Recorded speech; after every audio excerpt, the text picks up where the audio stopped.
Like ito, may nakausap akong dude. Di ko alam, nasabi ko sa isang episode ng Bago Matulog with Red Olier, yung dating podcast na ginagawa ko. Hindi, joke. Master! Master naman eh!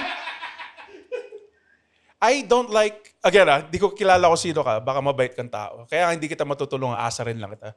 So, ayoko sa mga taong sinasabi nila, ni-regret nila yung ginawa nila. Well, hindi, you can regret it, pero at the time, sinasabi ko at the time, ni-regret mo ba yun? Gets. Di ba? Like, I regret it at the time. Nung time na yun. Hindi ko alam. Man, parang ang peke mo na sabihin na ni-regret mo. Ginusto mo yan eh. Ito, Ginusto niya eh. ginusto mo to. Ginusto? Ginusto mo ba? Gusto. Phone to. Microphone to.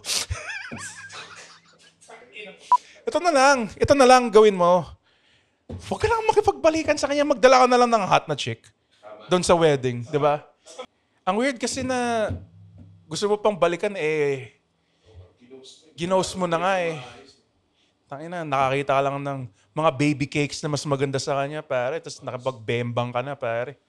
And remember, dude, ikaw may kasalanan nito, ginost mo siya. Parang yung tatay ko, ginost ako. Patay na kasi siya eh. Kasi not ganyan.